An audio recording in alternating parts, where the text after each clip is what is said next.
Welcome back to the Hockey Show, and today we are talking about the first round of the NHL playoffs still, and we are going to be discussing a game that is going to happen, Game 1, between the Nashville Predators and the Vancouver Canucks. And before I get anywhere, this matchup is kind of weird to me, because it's a series that just doesn't feel, natural to see, you know? Because not just, are they, divisional teams where it's crossing over there, and that happens all the time. I mean, this year we got we got already Dallas versus Vegas is going to be happening. That's inter, but we saw Dallas play Vegas, and it's the gold versus the green looks good. Those two colors match up very well.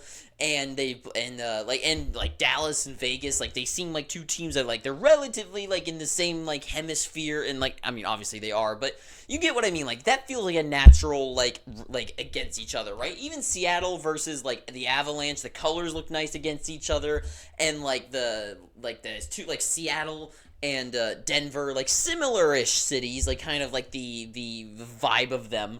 But Nashville versus Vancouver just feels weird, because Vancouver being all the way up in British Columbia, all the way far away. Nashville pretty much pretty close to being on the east. I would dare say that it's on the eastern side of the United States. But I don't know, it just is the colors don't really go up well against each other. The dark blue and yellow versus the green and blue. I don't know. There's something about the series that feels unnatural. And for me, I feel like that's going to either brew a very meh series or a very interesting series. And right now going into it, I think it's going to be more interesting, because the first wild card team, the Nashville Predators, were 0-3 against the Vancouver Canucks this season. But there is a bit of a caveat there, because as Vancouver being first in the Pacific, a lot of people have been doubting them as they were not very consistent out throughout the season, right? And especially against the teams that they beat. Because Vancouver was able to manhandle teams that were bottom of the league teams, but then everyone was not complaining, but pointing out how they go up against a team like Boston or Vegas, and they don't really play always the best against them. And when it came against playoff teams, they weren't really the team to do it, especially since in the first half of the season they were much better than the second half. But regardless, Vancouver held on to the first place spot and ends up first in the Pacific, and they were 3-0 against the Nashville Predators. Now, I'm not one to really look at a season series and think too much about them, especially depending on the matchup. And this is one where I feel that comes into play, because you want to look at Boston versus Toronto. When those two teams are going to play against each other in the regular season, you know those are two rivalries going at it, and that is a big game for the franchise for those games to happen. But I'm guessing when Vancouver and Nashville played, it's one of those scenarios where you're not playing your hardest, right? It's just a game along the road. It's not like Edmonton to Vancouver. It's not like Calgary's up against them. It's not like one of their actual true rivals where it's gonna be to bring the best out of them, and all the folks come from downtown to pay the hot ticket to see the big rivalry game or something like that. And Nashville, same thing the other way, right? I'm pretty sure Nashville, especially when the games happened. These games, the 3-0 that happened, two of them were in October, the opening month where Vancouver was bright hot and Nashville was pretty whatever, and then in December as well, which is not too far away from then, right?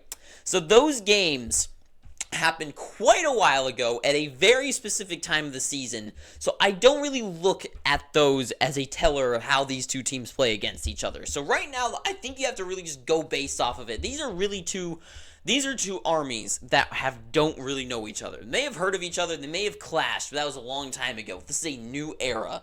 So right now going into it, the Nashville Predators are a team that are very well-rounded, and that's what you get with Barry Trotz. Barry Trotz has created a team that is, this is his coaching style and now his GM style, is a team that is very well-rounded and kind of brings the best and brews a very good environment. That was one of his things, selling away some of those pieces during the offseason, was to make a good, happy environment. And this team, you can tell they're a team. And especially since the pieces who are sticking out, guys like Ryan O'Reilly in the top line and Gustav Nyquist, guys who have are probably now in the final destinations of their NHL careers. Philip Forsberg is on a hot streak right now.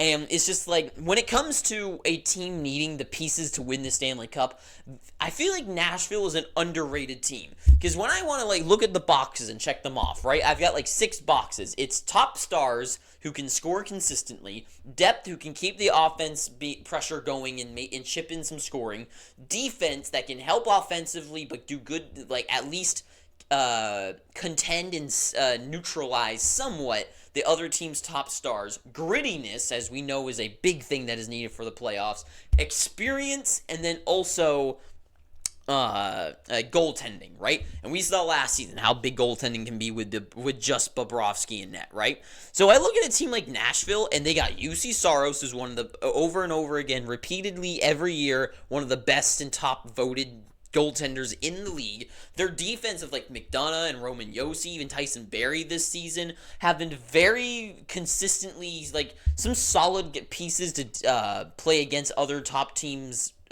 top guys. And then especially with the offense up front with guys like Ryan O'Reilly being a pretty good two-way forward, can be a good like neutralizer of guys like Elias Pettersson and JT Miller and the Canucks. So to me, it's like they have the top stars like Forsberg, O'Reilly, and Gustav Nyquist who are scoring consistently, especially a guy like Forsberg who's on a hot streak this season. They've got the goaltending. They definitely have the experience with guys like Ryan O'Reilly being a playoff performer. Don't forget about that. And the experience is there as well. So for me, it's like Nashville might have all the pieces to really make a dent in the playoffs and maybe upset a team like Vancouver. While the Canucks, they do have the top end talent, right? They got JT Miller and Brock Besser and Elias Pettersson, even guys like Elias Lindholm, but have been pretty ineffective ever since joining the team. There's a lot of, I don't want to say question marks when it comes to the Vancouver Canucks, but yes, this team was very successful at scoring a lot of points and is one of the higher teams in goal scoring. I think they're 5th in goals for per game, but my issue is that it's like, I don't know the playoff believability, right? Brock Besser sprouted this season. Elias Pettersson had a very solid year this year as well.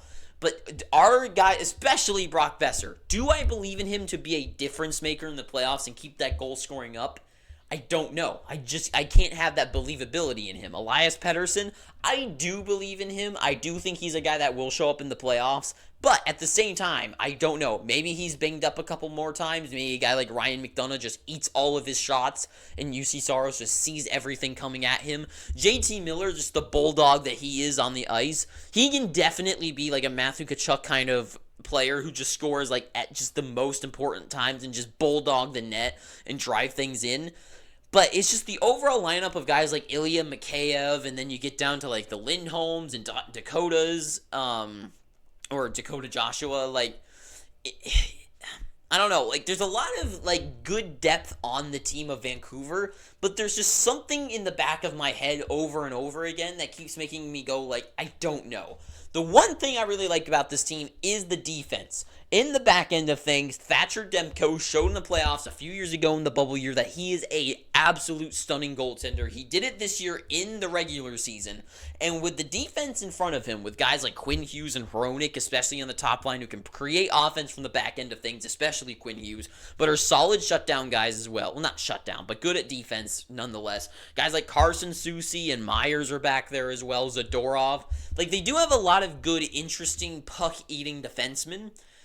But it's just, there's something, and I don't know why. And I'm like one of the most like optimistic fans usually in the world. And for Vancouver, there's just something holding me back, and I think it's the experience. Just guys like Brock Besser, they sprout this season, but do they keep it up in the playoffs? Does a guy like Elias Pettersson and the moves of guys like Zadorov and Lindholm, are they going to be the true over-the-line game changers? Because when I look at the depth between Nashville and Vancouver, and I like compare spots to like an Evangelista to like a Dakota Joshua, I'm like, I don't know. I don't know what I think. Like a Michael McCarron and Craig Smith and I don't know. I can't think of anyone else right now. But like just like guys like Novak down the lineup. Like there's a lot of like good, solid like team, like guys who've been on the team a while, or guys who are like really fighting, like the young guys of the lineup who are fighting for the playoffs and just really trying to be like a true part of the team and like just keep things going, keep pushing and fighting. And for me, like Vancouver, their top guys like Besser and Pedersen, like we've seen the playoffs. To win the playoffs, you need to have the guys like Marchessault and Stone and Eichel who are fighting and clawing and clutch performers. And to me, there's something about the clutchness of Vancouver that I don't see. Florida, the hell it's there. Boston, it is there. Tampa Bay, yes, it's there. Avalanche, yes. But Vancouver, I know it's been a while since they've been in the playoffs and had like a true playoff run over and over again. But there's something about guys like Pedersen, guys like Brock Besser, where do I see them being the guys, even though in the regular season they can score all the points, are they a guy like Austin Matthews or Morgan Riley to just get that one shot on the net that it really matters to get them over the line? I don't know, and I don't really believe in them. And for me, the Nashville Predators, to win, their depth needs to outshine the depth of Vancouver to get them in their to get them more on the momentum shift. And then for their guys like Forsberg and O'Reilly to get the pucks in the back of the net and just tip a couple in. UC Saros needs to be a solid goaltender. And really, it's just, to me, I don't know, just the size comparison between the teams. And I know that Vancouver has some very big guys on the team. But there's just something about Vancouver that is holding me back. And for me, for them to win, their top guys need to score. They need to score out there. Guys like Teddy Bluger are not going to be the guys who push them over the line. It is Pedersen, it's JT Miller, it is Brock Besser, and to me, I'm having a tough time seeing it.